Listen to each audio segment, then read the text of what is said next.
Boa noite, pessoal. Bem-vindos a mais uma aula aqui para ajudar nossos 4 anos de convivência. Hoje, finalmente, poderemos iniciar a tal sonhada prática.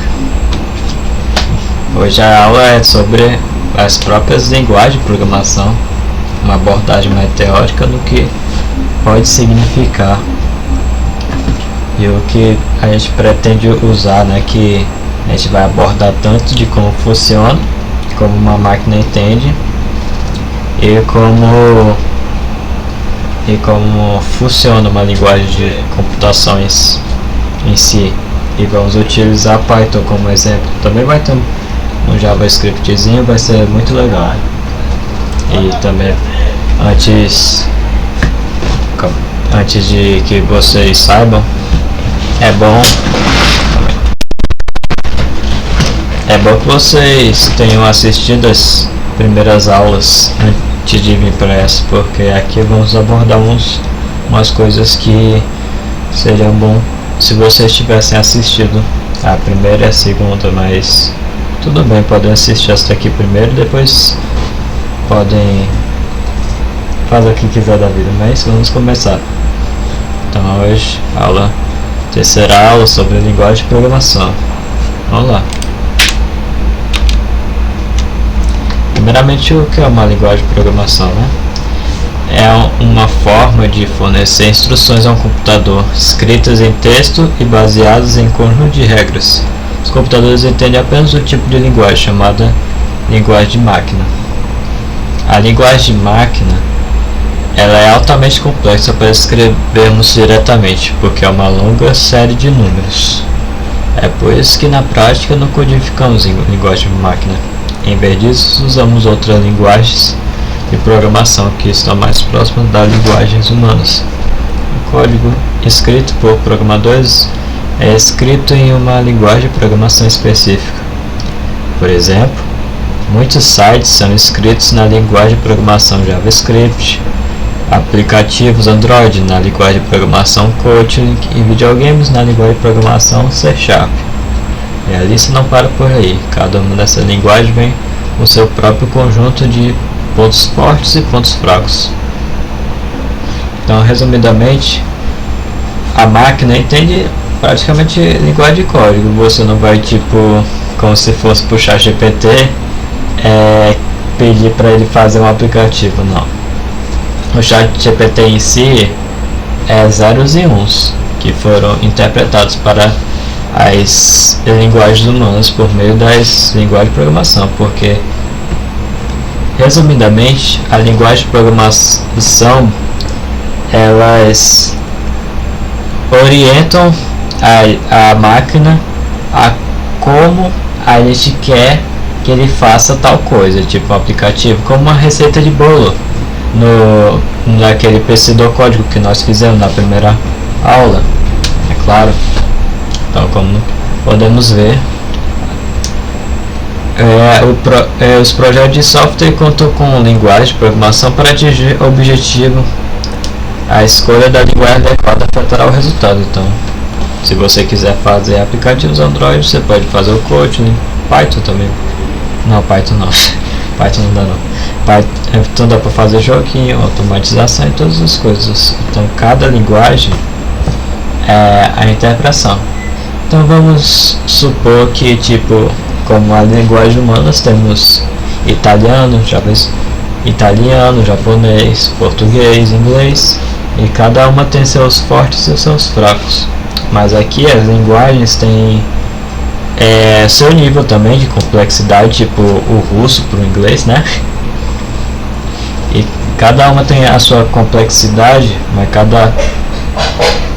cada uma tem seu objetivo e sua tarefa. Então, resumidamente, quanto mais complexa a linguagem,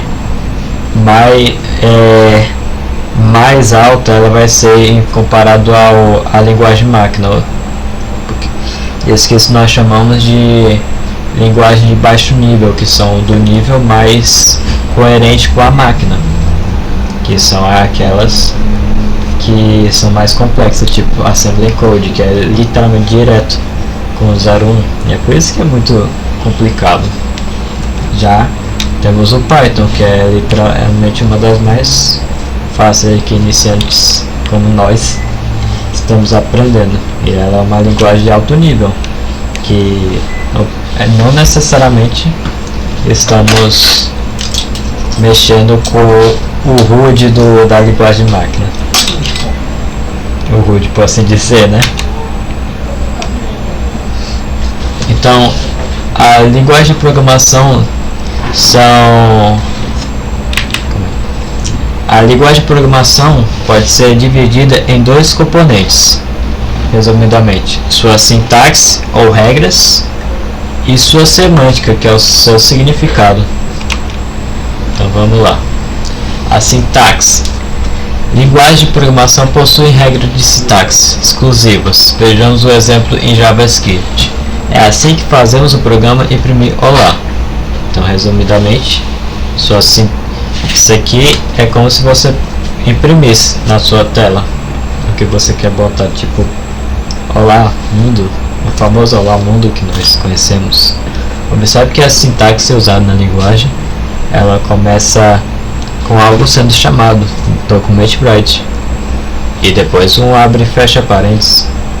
Em seguida, você verá aspas simples ao redor da palavra olá, então o uso de um ponto e vírgula ao final da linha.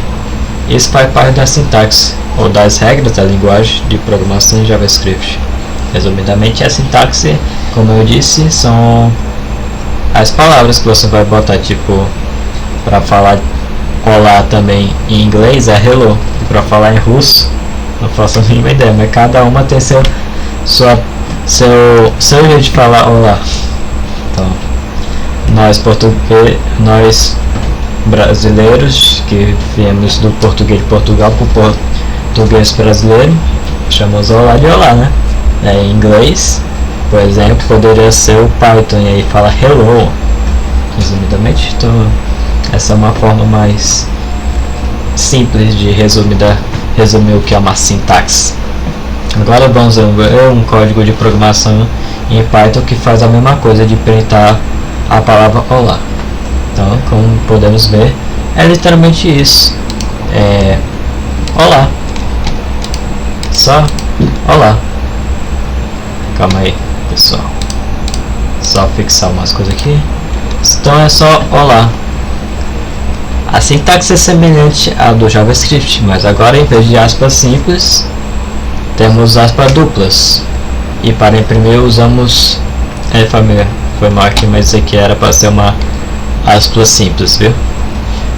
Mas agora em vez de aspas simples, temos aspas duplas, e para imprimir usamos print. Ainda assim,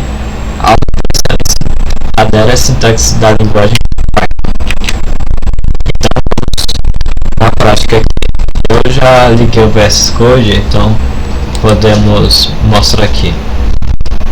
Aqui, note que esse é um código HTML, porque precisamos executar para rodar o document_write, mas resumidamente temos aqui o nosso document_write e vamos executar.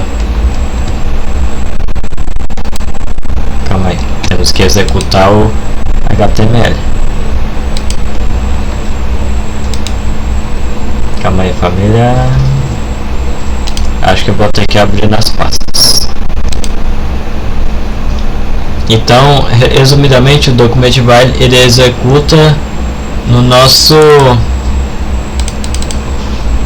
HTML, nossa página web. Então, como pode ver, ele por exemplo, se eu quiser botar boa noite, agora vamos ver como é que tá lá. Vamos carregar a página e olha só, boa noite, apareceu. Mas temos outra forma de poder imprimir no JavaScript, que esse é pelo terminal, se quisermos imprimir. Então bora apagar e vamos botar o console para entrar no terminal e log para botar escrever no terminal. E aí vamos botar a palavra boa noite. E agora executaremos nosso código. Então, comandozinho cd para entrar na pasta, é o nome da nossa pasta, JavaScript.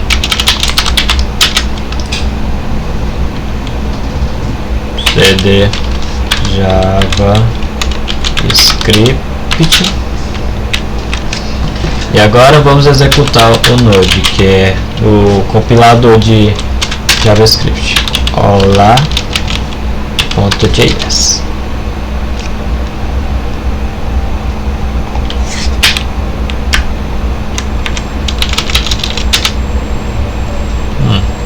Calma aí, vamos pelo jeito mais rápido.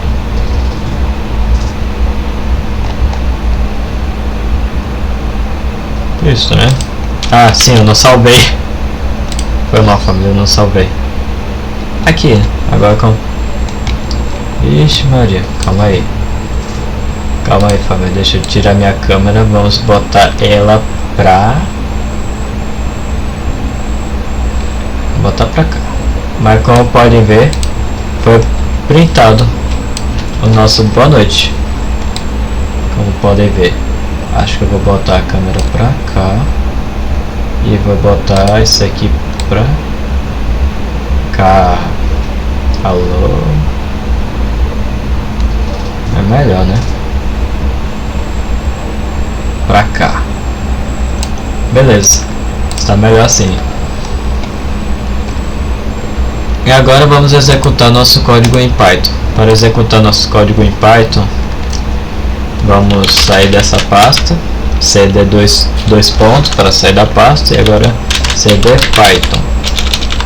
E vamos rodar nosso código usando Python, escrevendo Python. Opa, e aí, Kleber, olha aí quem decidiu aparecer. Tudo bem? Boa noite. Como é que está? Oh, graças a Deus alguém apareceu. Resumidamente, Kleber, nós estamos falando sobre a sintaxe, que resumidamente é como você se escreve uma instrução para o seu código. Como pode ver, no JavaScript para printar você usa document_byte, e no Python você usa olá. Há quanto tempo você está aqui? Pensa agora? Não tá aparecendo nada, eu tô tentando assistir a transmissão agora. Não tá aparecendo não? Não, pra mim não tá aparecendo. Deixa eu ver aqui no Discord. Tá aparecendo aqui pra mim, deixa eu desligar e ligar.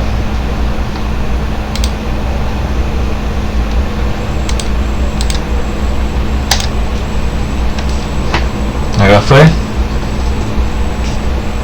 Vou abrir aqui.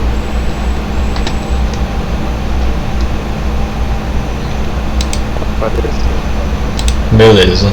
Então, resumidamente, a sintaxe numa linguagem de programação, ela é o jeito de como a gente diz para a máquina a tarefa que queremos executar, só que com o jeitinho da linguagem. Então, pois eu acabei de dar um exemplo que funciona aqui na linguagem humana.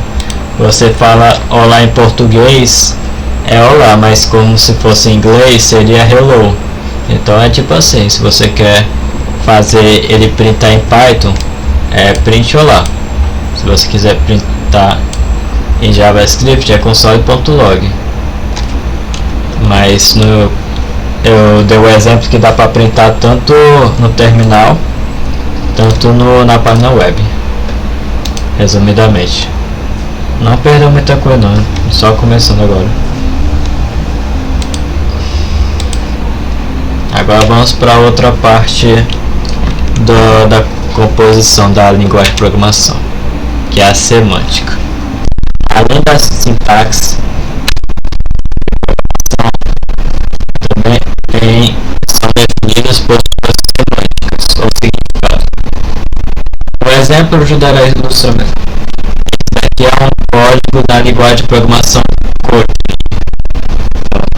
O que ele diz aqui, ele criou uma variável de saudação, computador não entende ser cedilha ou outras coisas, então saudacão. E aí com que resumidamente são as letras, uma variável feita de string para suportar letras, e botou oi. Só que depois ele decidiu que dentro dessa variável não vai ter nada, ou seja, está nulo, indefinido. Essa é a semântica exatamente. Então, o que ela significa? Atribuir o espaço da memória e armazenar a palavra oi, como está em var string oi. Então, rotular esse espaço como saudacão, que é o nome, saudação, que é saudacão. E mais tarde, se alguém tentar limpar a memória do espaço, rotulamos como saudação não permite isso, ou seja, não vai ter nulo, não vai ter nada. E sim conseguiremos tudo isso com apenas uma pequena quantidade de código. Ou seja, por exemplo, também, como vimos, se quisermos interpretar a sintaxe ou a semântica do print e do document write, seria apenas imprimir no terminal a palavra que está aqui dentro, que seja olá. Então essa é a semântica. Compreendido? Sim, senhor. Show. Agora a parte do código fonte, que são as instruções legíveis por humanos, escritas por programadores. É escrito em texto simples. Nós o escrevemos sem informação especial, como negrito, itálico ou tipo de fonte diferente. São basicamente apenas caracteres. Isso significa que aplicações, programas de processamentos não servem para escrever código, porque por padrão eles inserem bits de informações que impede de serem textos simples. Esta é uma razão pela qual os programadores optam por usar IDEs, ou Ambiente de Desenvolvimento Integrado, para escrever código. Então, resumidamente, o código-fonte é as instruções que você quer que o computador faça. E, por exemplo, não é todo aplicativo que funciona, como eu falei na segunda aula.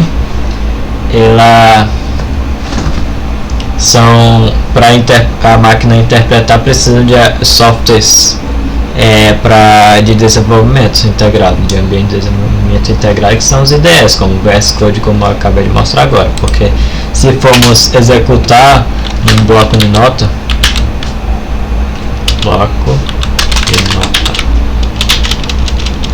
deixa eu ver, anotações aqui. Se formos executar o nosso comando print olá, simplesmente como é que a gente vai executar? Isso aqui é só uma nota, né?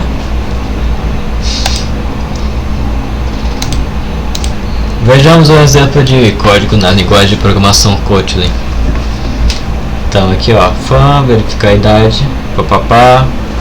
E aí ele, resumidamente, ele verifica a idade do usuário, se é maior do que 18 até 150, e aí ele printa se for maior ou igual a 18 e 150 até 150. Então ele fala, na verdade ele fala, se não for igual a 18 ou maior do que 18 até 150. Então fala, você não tem idade para suficiente para registrar. Mas se ele tiver a idade de 18 ou maior até 150, ele pode se registrar no aplicativo, por exemplo, se quiser fazer um cadastro por idade. Ele executa isso aqui com dois usuários, um tendo 10 e outro tendo 38, ou seja, quem tem 10 vai receber o print de não tem idade suficiente para se registrar. Já quem tem idade suficiente pode se registrar. Vejamos algumas coisas que você pode perceber. Primeiro, o código-fonte geralmente é composto por várias linhas de código. Ele pode conter linhas e espaços vazios. Além disso, você verá algumas palavras legíveis misturadas, com números e caracteres não numerados. Você não precisa ser um programador para dizer que esse código tem algo a ver com verificar com a idade e depois imprimir ou exibir se a pessoa tem idade suficiente para se registrar, como eu disse. Se você se lembra, os computadores só falam uma linguagem, a linguagem de máquina. Então, quando escrevemos código em outras linguagens de programação, precisamos de uma maneira de convertê-los em código de máquina. Por exemplo, os programadores costumam dizer: preciso compilar meu código. Compilar é a maneira de converter um código legível por humanos em código de máquina. Ou seja, como estamos fazendo aqui, resumidamente, o que é compilar? Temos aqui, né, a linguagem humana, exemplo, que é a linguagem de programação. Temos nossa linguagem humana e queremos que imprimir o olá na tela. E aí fazemos nossa linguagem de programação aqui, interpretar, né, para o computador entender, e executamos o código, e assim ele compila, por assim dizer, ou resumidamente transforma o que está escrito no Python para a linguagem de máquina, que é 0101. Calma aí, deu certo não?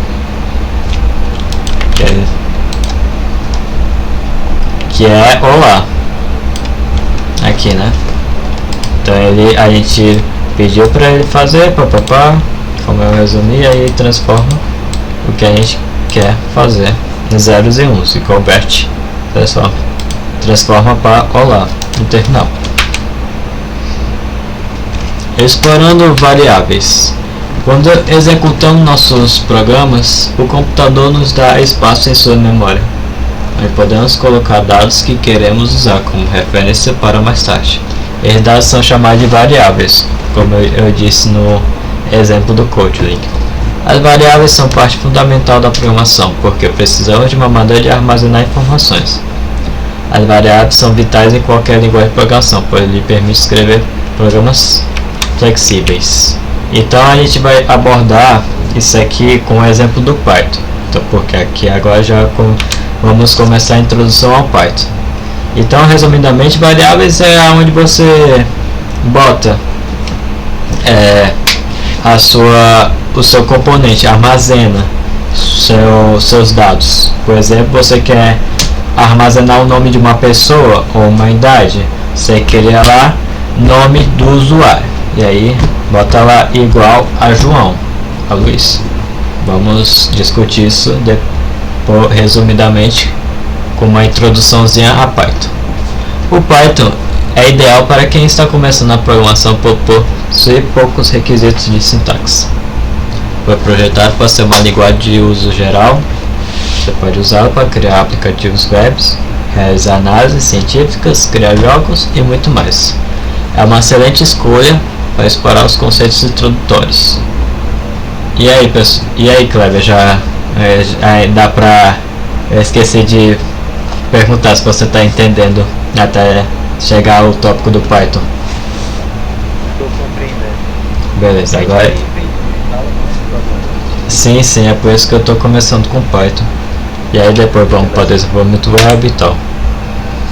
A sintaxe básica do Python. Agora que a gente tem a base de como funciona a sintaxe, agora vamos focar mais no Python. Python é ideal para programar, pois sua sintaxe ou regras são fáceis de entender. Vamos começar com o básico. Se você quiser imprimir algo na tela, usar o comando print, geralmente estamos a referir a exibir o resultado de um comando na tela. Como eu tinha falado antes, né? Imprimir o Olá Mundo, como eu dei um exemplo, então já podemos pular essa parte. Aqui são as partes das variáveis que eu quis deixar para agora. Na seção de saída vemos as palavras Olá Mundo, sem aspas. Por quê? Porque esses são um tipo especial de dados chamados strings. Existem muitos tipos de dados que podemos usar para nossas variáveis, que indicam ao computador que tipo de dados eles representam. Então, resumidamente, o Python tem esses tipos de dados que podemos armazenar nas nossas variáveis. Como a gente armazena, eu vou armazenar cada uma delas dando exemplos aqui, primeiramente. Vamos começar com booleano. Os dados booleanos, que é bool, que são escritos como bool. uma expressão booleana, verdadeiro, falso, true ou false. Então, resumidamente, no Python seria assim: verdadeiro igual, não, dois pontos para falar o que ele vai ser, né? O tipo de dado, bool, e aí igual a true, que é verdadeiro. Esse é um do que podemos colocar. Peraí, verdadeiro. Agora, o outro tipo de dado que podemos botar no booleano é o falso. Então vamos botar aqui também, que é o face. São esses dois tipos que podemos botar no booleano. Agora vamos para o próximo tipo.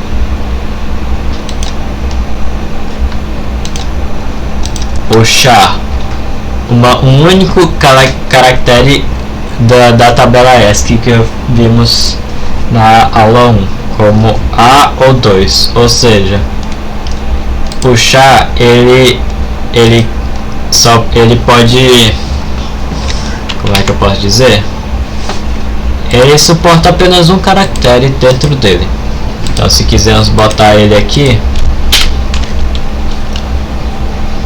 caractere, aí vamos botar char, dois pontos, char, igual a simplesmente A. Se botar e U, ele está dizendo que char não está definido, ou seja, ele não entende. Ou será que char não está definido? Char. Ou será que é CHR agora? Mudou. Acho que é CHR agora, deve ter atualizado. Mas tá funcionando, deixa eu ver aqui. Só por curiosidade. Ok, ele vai me dar. Agora vamos printar a variável caractere só para ver o que ele vai nos dar.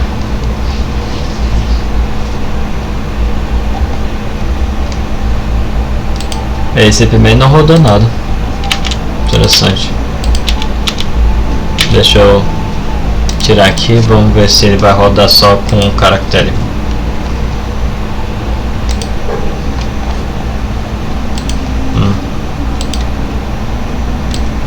Acho que é assim mesmo, não sei se está escrito certo porque não estava interpretando. Agora vamos pro os caracteres em float, os dados em float, flutuante, ponto flutuante, um valor de vírgula flutuante ou um número real com valor decimal, ou seja, um exemplo de valor flutuante é o pi, né, que ele é 3,14 então vamos botar aqui o pi e vamos dizer que ele é um float, e aí 3.14, né, como sabemos, como eu disse. Então, resumidamente, isso aqui é um float. Você bota o pontozinho aqui, faz,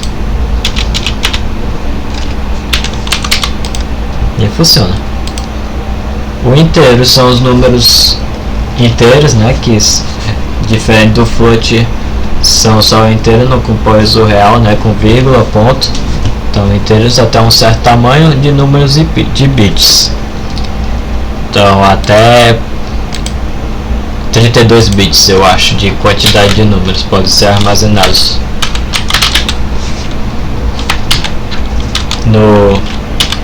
nos caracteres com inteiro. E se você quiser armazenar um número maior de dados, de números, o int só suporta até 32 bits, eu acho. Então, para armazenar números complexos e maiores, a gente usa o long, inteiros com mais bits, para que possam contar mais do que um int. Então, se você botar um número gigante, ele vai processar melhor. Então, vamos botar long.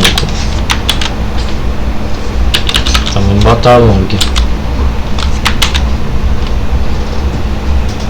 Eu acho que Python não suporta mais long, eu acho. Deve estar desatualizado. Isso aqui.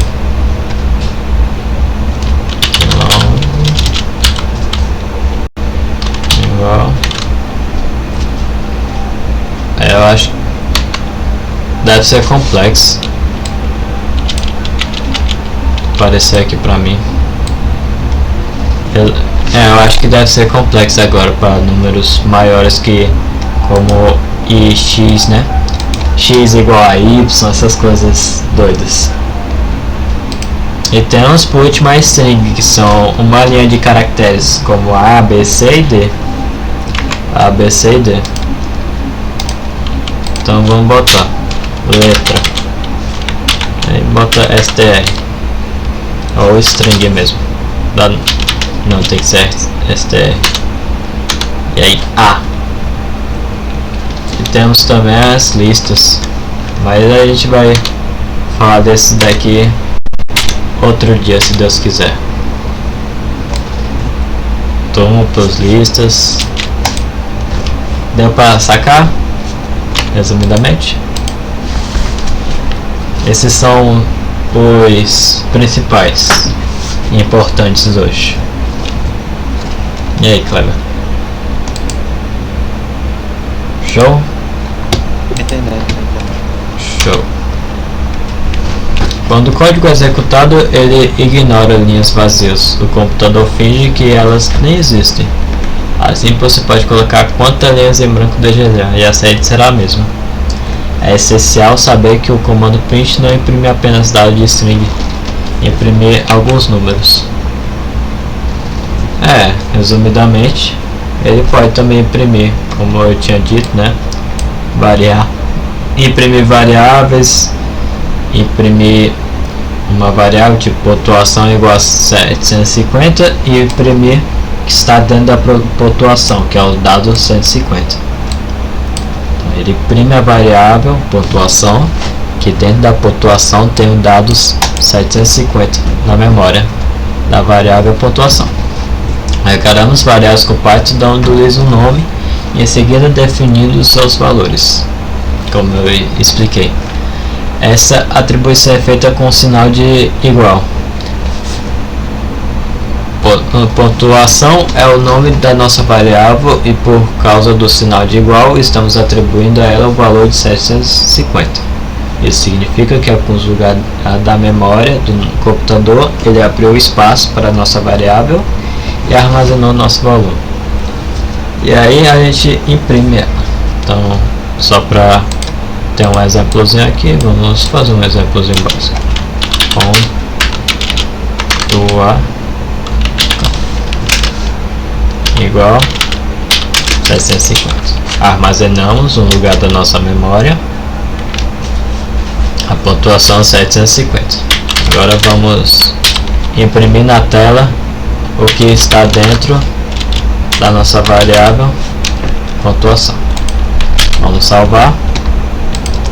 Agora vamos executar. Python agora eu vi porque tá errado. É porque o nome do aplicativo tá Python olá.py. Deve ser isso. E aí, vamos lá. Python 750. Eu vou ter uma aula explicando exatamente como funciona o VS Code pra gente não se perder usando ele, porque eu acho que vai ser muito útil ele por aqui em diante. Para deixar uma anotação, você tem que adicionar um comentário, colocar um sinal de jogo da velha e depois as palavras que você deseja. É assim que se cria um comentário em Python. Os comentários são ignorados pelo computador e não aparecem na saída. Ou seja, se você quiser botar um comentário para uma pessoa ler do que esse código faz, você simplesmente pode botar aqui um hashtag imprime o que está dentro de pontuação. Ou seja, comentários são parte do código que o computador não lê, que você diz para ele não ler, que Eles são úteis para marcar erros no código para se fazer depois, ou para marcar o que tal parte do código faz, como eu falei aqui. Eu explico aqui no meu comentário que essa parte do meu código, ela imprime o que está dentro da nossa variável pontuação. Deu para entender? Show? Tá. Agora vamos para tomada de decisões em Python. Como humanos, muitas vezes, talvez é uma resposta válida a uma pergunta. No entanto, em linguagem de computação, as coisas são absolutas. Sim ou não, zero ou falso, 1 ou 0.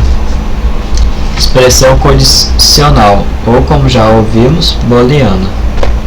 É a expressão que se decompõe, verdadeiro ou falso, seja esses exemplos. 6 é igual a 2 vezes 3? Sim, está correto, verdadeiro. 4 é maior que 5? Não, está falso. O meu nome é João Luiz? Sim, correto. As expressões booleanas são úteis para ajudar você a tomar decisão no seu código.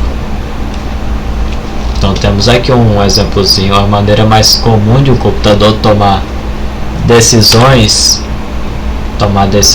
com base em um código é usando uma instrução if. Uma instrução if tem essa estrutura, como vimos no código do Kotlin explicando. Ela começa com a palavra if, então ela verifica uma condição e se essa condição for verdadeira, ela realizará o trabalho que você colocou dentro dela.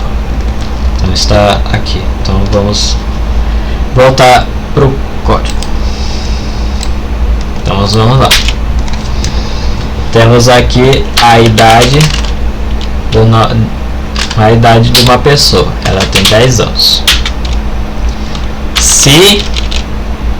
Se a idade desse cara for menor do que 18,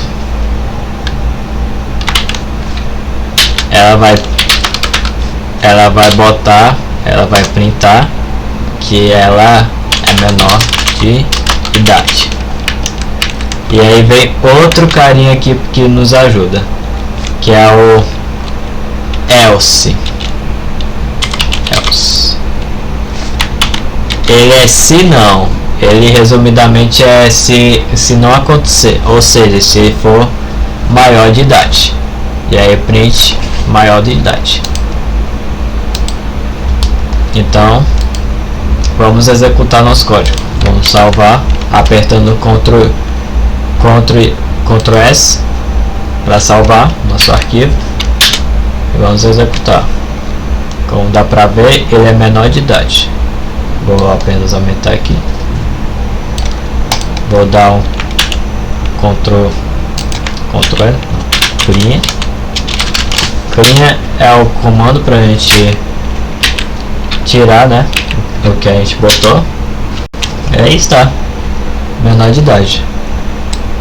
Vamos botar agora que ele tem 21 anos. Agora vamos ver o que o computador nos diz. Agora ele é maior de idade. Ou seja, são tomadas de decisões que o computador dá, que a gente dá uns comandos para ele. Então com if e else ele pode se decidir sozinho através da lógica. Então, resumidamente, se a variável idade ser o que tiver armazenado na variável idade for menor do que 18, ele vai imprimir na tela que ele é menor de idade. Se não, ele vai imprimir maior de idade. Se não, ou seja, se for maior do que 18. Entendido?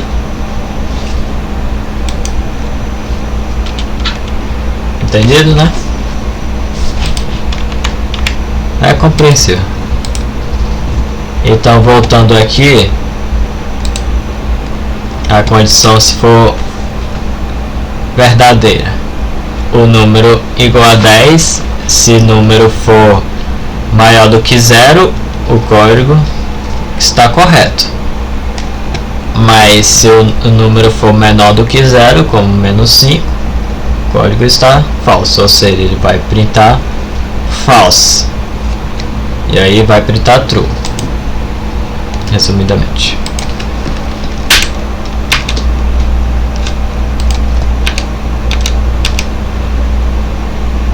Funções em Python.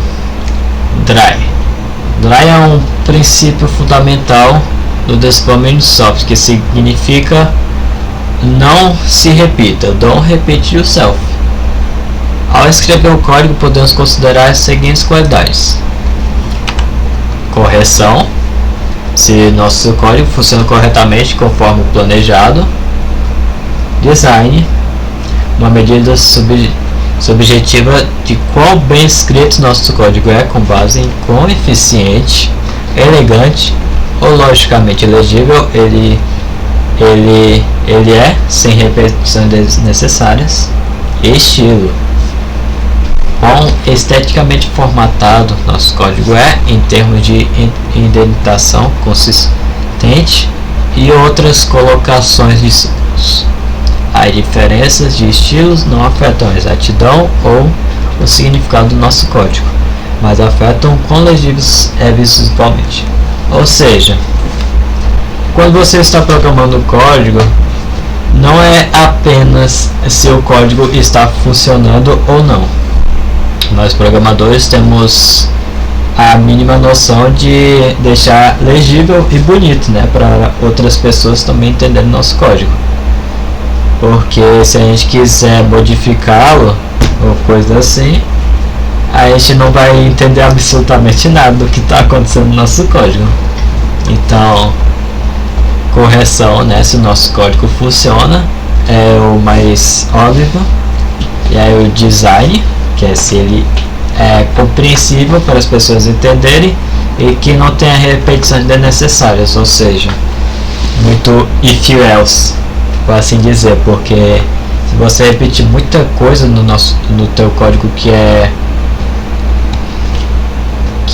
não é necessário, né, tipo poderia ser usado de outra forma, ele fica mais bonito de certa forma.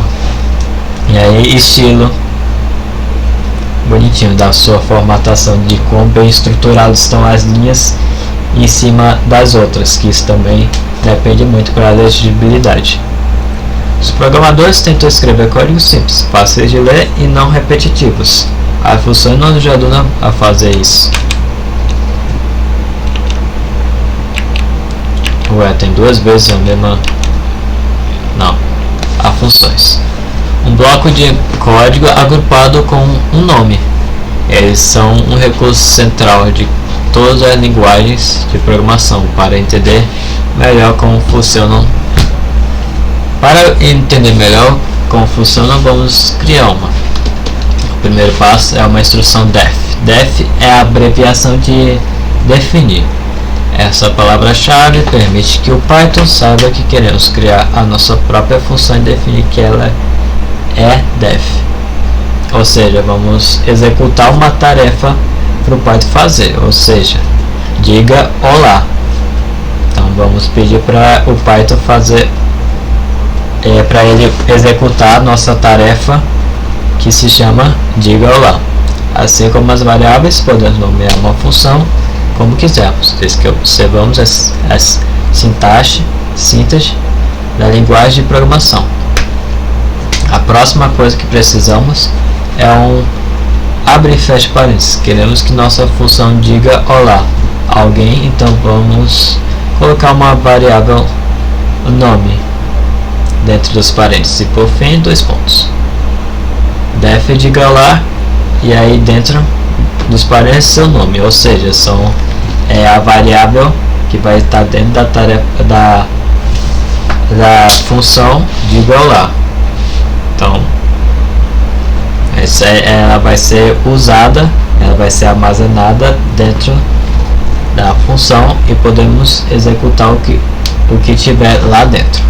Para pegar o jeito da sintaxe, adicionaremos apenas uma linha de código por enquanto. Para pegar o jeito da sintaxe, uma instrução de pressão. Vamos imprimir olá, e aí chaves, abre chaves, nome, e fecha chaves. Ao final dessa situação, diga olá. Então vamos para a prática, exatamente, de como a gente poderia executar uma função. Vamos abrir, criar essa função.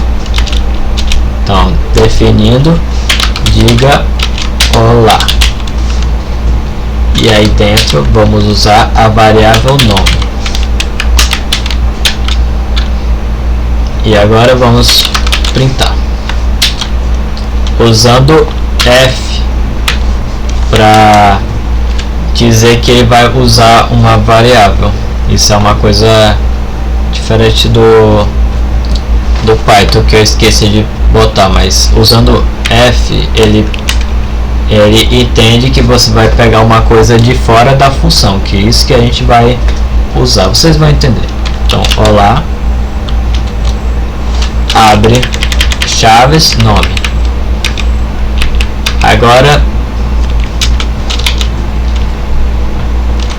Agora vamos botar, né, nosso nome. Então vamos chamar. Então, para executar esse comando de código, resumidamente, vamos chamar a nossa função. Diga olá. Então vamos chamar diga olá.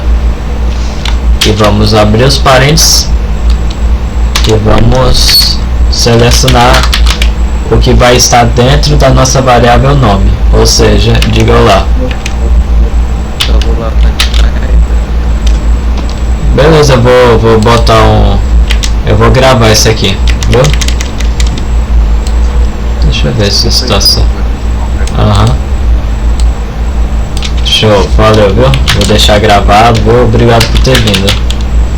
Você faz muita diferente, viu? Boa noite. Obrigado, pessoal. Show. Então, não, tá de boa. Você é um cara muito bom. Obrigado. Agora pra não... Beleza. Coração do leão. Agora pra não perder o embalo, resumidamente a gente chama na nossa função diga olá e dentro vamos botar o nosso nome, João Luiz, ou seja, a variável nome. Então, como em cima a gente definiu a função diga olá e ele ia usar a nossa variável nome, ou seja, João Luiz. Então, vamos executar o código mais uma vez. E aqui está. Olá, João Luiz. Muito massa. Muito massa. Então, vamos para a próxima. Criar uma função significa que ensinamos ao computador como fazer algum trabalho. Mas para ter esse trabalho feito, precisamos chamar a função primeiro. Em Python, você chama uma função usando seu nome, seguido por uma abre e fecha parênteses, quaisquer entradas que a função receber. Ou seja, resumidamente é o que eu fiz, né? Diga olá, Luiz. Então, resumidamente é isso aí. Primeiro adicionamos uma linha vazia para mostrar que nossa função acabou. Que uma coisa que eu esqueci de falar é que para ele não entender que isso faz parte da função, ó, presta atenção, quando eu aperto o Enter ele continua fazendo esse espaço sozinho. Então, para ele entender que o meu próximo código não vai fazer parte da minha função, eu aperto backspace e agora boto de olá, porque se a gente fosse botar isso aqui, ó, ele ia entender que diga olá faz parte da função, mas não, ele está fora da função. resumidamente, que é a exclusão do recuo que está aqui. Isso significa para o Python que qualquer código que colocamos em seguida não faz parte da função. Agora podemos chamar a função de igual lá. Pá. E é assim que ficou nosso código, resumidamente. Isso aqui está mais feio, né? Porque esse software de slide é meio fraquinho em algumas coisas, mas tudo certo, graças a Deus. Você pode usar uma fstring para incorporar valores de variáveis diretamente uma string Python, como eu falei, né? Do f. Isso torna o código mais legível e fácil de entender, além de ser uma forma conveniente e eficiente de formatar strings. Com fstrings você pode incluir expressões Python de chaves, serão avaliadas, substituídas pelo valor correspondente durante a execução do programa. Introdução à programação orientada a objeto. Os bugs são o pior inimigo de um programador. Eles aparecem sem serem convidados e podem ser difíceis de remover. No entanto, os programadores desenvolveram várias estratégias para reduzir o número de bugs em seu código. Uma dessas estratégias é conhecida como programação orientada a objeto. Programação orientada a objeto é o uso do código para representar coisas e situações do mundo real. Vejamos um exemplo. Pensamos num cachorrinho. Quais são suas características? O que ele sabe fazer? Com a programação orientada a objeto, o cachorro seria representado como uma classe com certa propriedade e funções. Ou seja, dentro dessa classe, o cachorrinho teria as variáveis nome, o seu tutor, a sua raça e seu brinquedo favorito. E dentro teria as suas funções ou ações, né? Suas funções, suas tarefas a fazer, que é comandos para o cachorrinho fazer, ou seja, sentar, brincar ou dormir.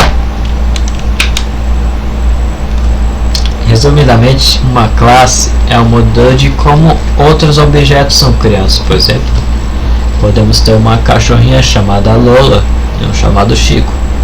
Eles representariam duas instâncias da nossa classe filhote. Tanto Lola quanto Chico possuem os mesmos tipos de propriedades e ações, mas não são iguais.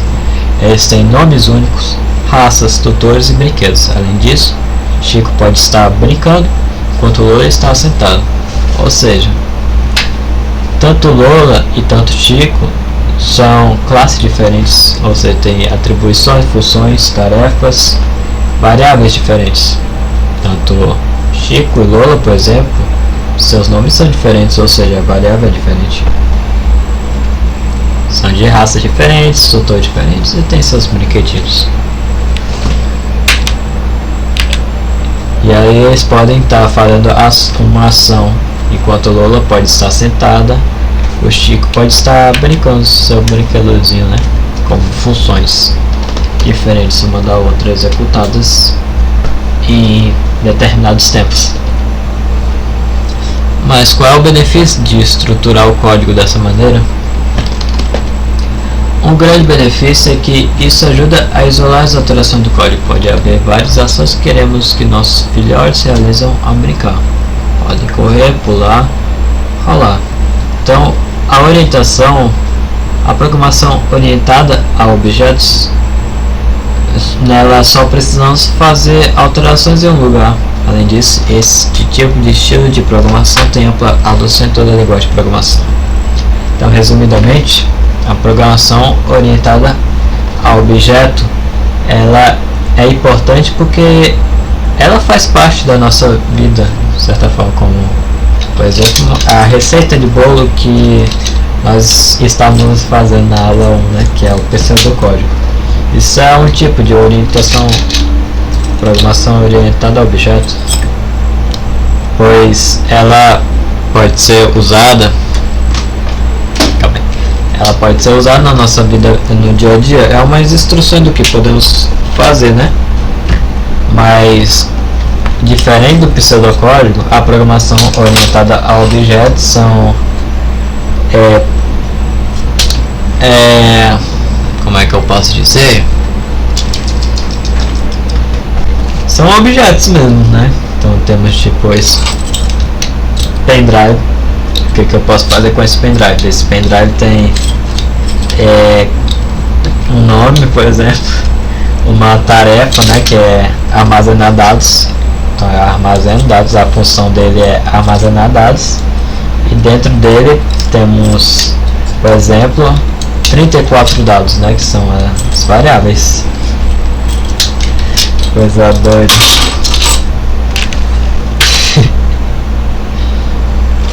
Então um exemplo que podemos pegar aqui é um diagrama aqui que temos aqui, por exemplo. Então temos aqui a variável, a classe Anakin, que é um aluno. Dentro da classe Anakin temos o seu nome, uma variável nome chamada Anakin Skywalker. O CPF, que é a sua outra variável chamada o número de matrícula, que é igual a 1, e ele está matriculado sim na turma T1, que é outra variável, né? Então, dentro da classe Anakin, que é aluno, temos 4 variáveis distintas, diferentes das outras classes que iremos falar. Então ele está matriculado na turma T1, que é outra classe, que é o número 1, que tem o número 1, a variável 1, que simboliza a classe 1, sua disciplina, que é conhecendo a força, parte 4 com o professor Obi-Wan. E aí temos dentro dessa classe o nosso professor, outra classe, Obi-Wan, com os dados de variáveis professor. Então seja diferente da classe Anakin, que é aluno, essa classe temos as variáveis de tipo professor. Temos mais e mais variáveis. Tanto aqui como temos outra classe aluno com variáveis diferentes, com as mesmas variáveis, com dados diferentes, outra classe com outra turma, e assim por diante. Resumidamente,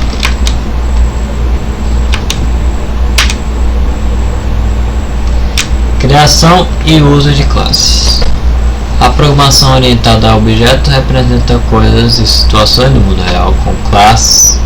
Uma classe é um modelo de como outros objetos devem ser criados.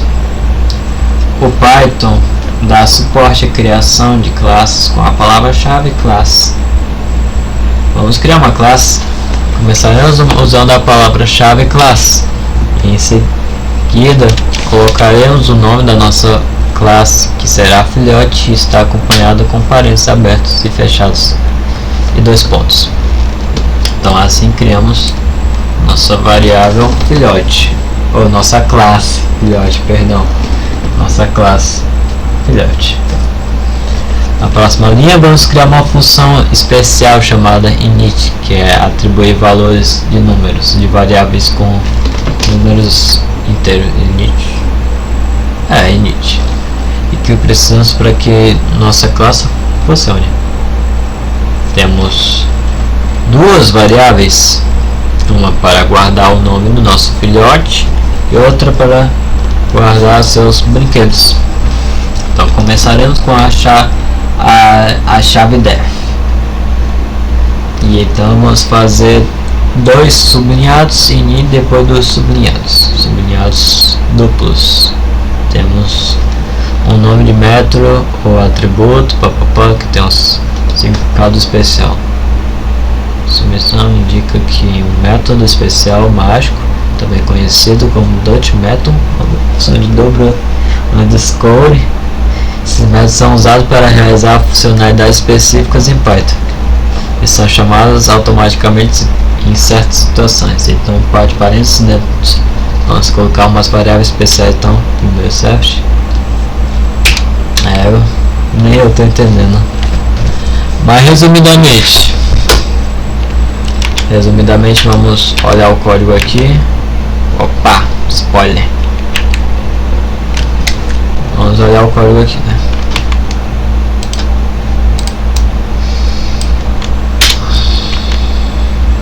Deixa eu dar uma olhada aqui. Então vamos criar uma classe. Primeiramente, temos que botar def init.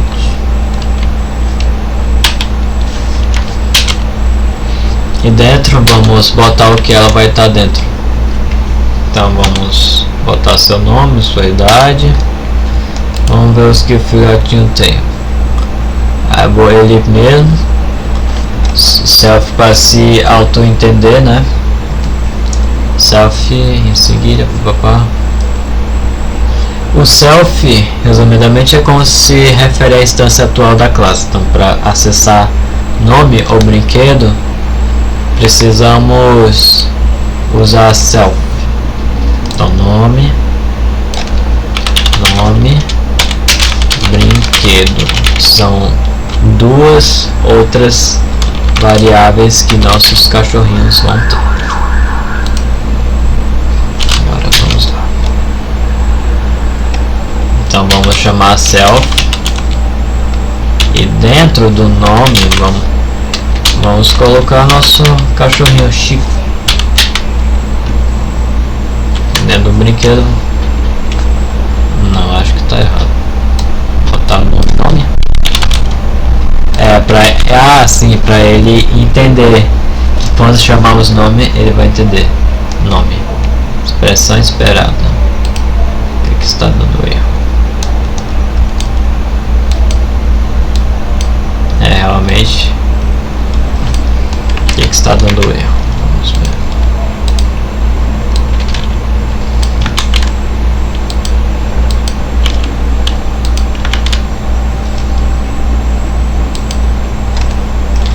Recuo esperado. Selfness, né?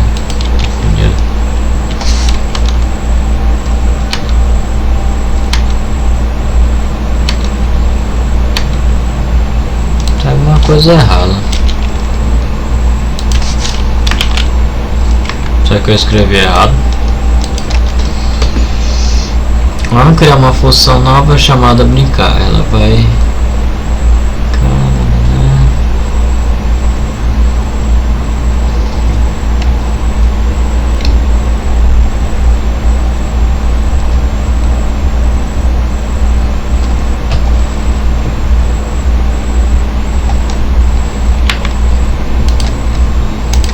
Vamos ver.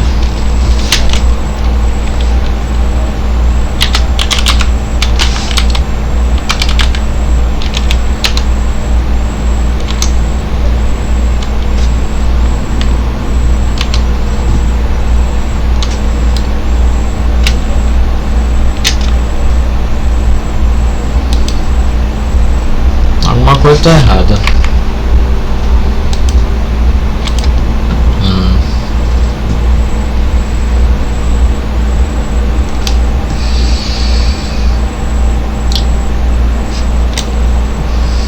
Em seguida vamos colocar uma variável chamada nome e outra chamada brinquedo. Vamos atribuir as variáveis shelf, nome e self ao brinquedo. Uma função nova chamada brincar. Ela vai receber self. Acho que vou fazer de novo. Vamos fazer de novo. Def init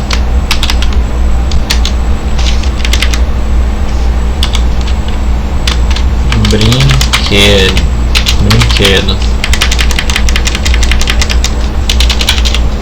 nome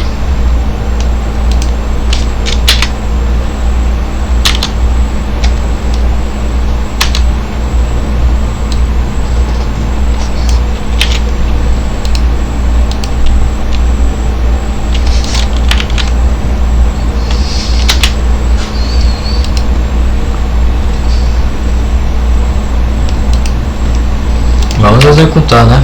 Só por curiosidade.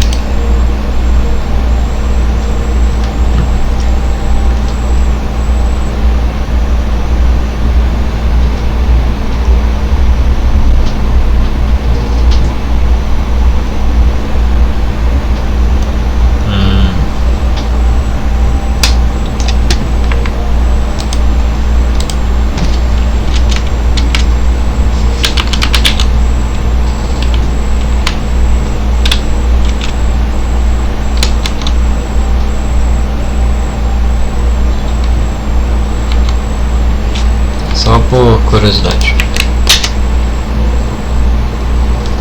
Ah, 2 pontos. Não está definido.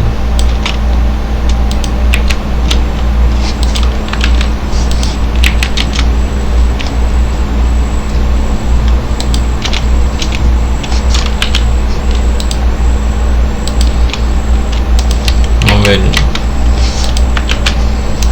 Vamos ver agora o problema.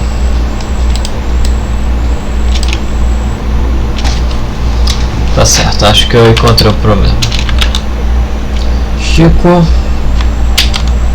Vamos ter o nome dele, que é Chico, e a bola dele. E aí dentro dele vamos printar, né? Que ele gosta de fazer. Tá. Agora vamos executar.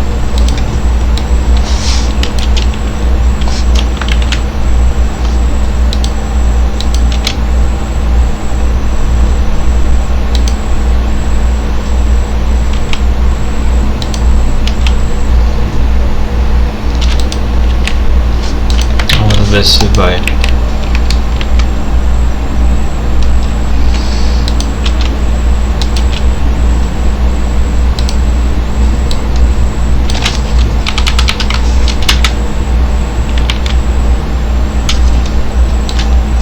Estranho.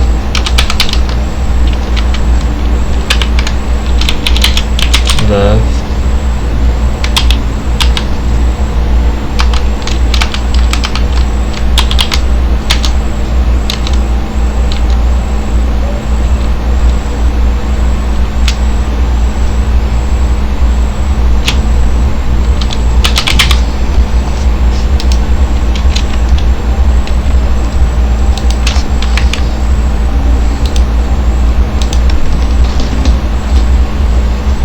Resumidamente seria, como posso dizer, como eu disse, a gente criaria uma classe, a gente criaria uma classe. Resumidamente, o que seria? A gente criaria uma classe chamada Chico, e dentro dela teríamos a variável nome, que é o nome e seu brinquedo favorito. Então assim poderemos executar funções junto assim. Então a gente botaria, né, o nome do Chico na variável e botaríamos na variável brinquedo seu brinquedo favorito, por exemplo um ursinho, pelúcia. Então seria assim, a gente chamaria a nossa classe Chico e ela executaria um print, por assim dizer. Vamos criar uma função brincar, e aí dentro ele teria uma impressão na tela, um print, e aí botaria lá Chico, né, e seria a variável nome, e aí estaria Chico está brincando com o seu ursinho, que seria a variável brinquedo. Então seria isso que a gente tentaria fazer. Mas perdão, família, por ter decepcionado vocês. Se Deus quiser, eu estarei melhor também, mas com vocês eu sei que posso ser mais forte. Obrigado por entenderem. Nós estamos nesse barco juntos. Vamos conseguir vencer esses contratos, se Deus quiser. Se Deus quiser.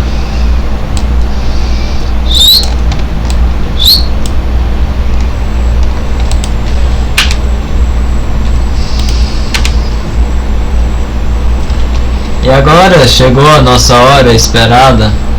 Livro da semana. O livrinho da semana de hoje é Introdução à Programação com Python, de Nilo Neis, com Tinho Menezes. Resumidamente, é um livro que fala sobre o que a gente estava falando, envolvendo a história aprofundada do Python. Fala também de programação, né? Instalação do Python, o que é linguagem de programação, a história, a lore do Python,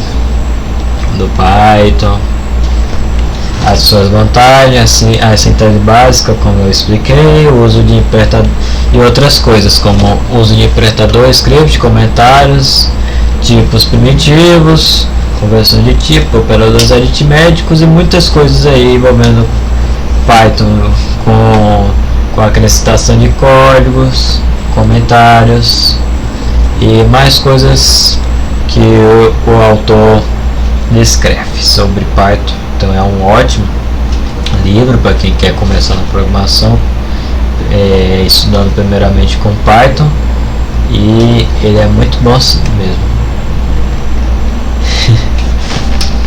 Então, obrigado. É um ótimo livro mesmo. Último slide. Então, é isso. Obrigado por terem assistido, família. Espero ver vocês mais uma vez em breve. Vou botar isso aqui direito. Então, obrigado, família, por todos que estiveram presentes. Eu sei que as coisas podem ficar ruins por aí de algum tempo, mas obrigado por tudo. Eu sei que ainda mal começou, mas eu tô falando pro futuro mesmo, né? Provavelmente muitas pessoas vão desistir da área. Eu vou entender, né? É muito complicado, é uma luta, por assim dizer. Então só tenho a agradecer por esses 4 anos, e eu sei que é muita coisa. Então é uma máquina do tempo isso que eu tô fazendo. Então agradeço a vocês já começando, né, por tudo e por esse tempo que passou. Obrigado, família, por tudo. Vocês fazem parte de tudo, do meu coração. Obrigado por esses 4 anos e vamos continuar pra frente, que é assim que se segue. Então, até a próxima aula. Até a próxima aula, todo mundo, papapá. E vamos que vamos. Falou. Falou, tchau, tchau.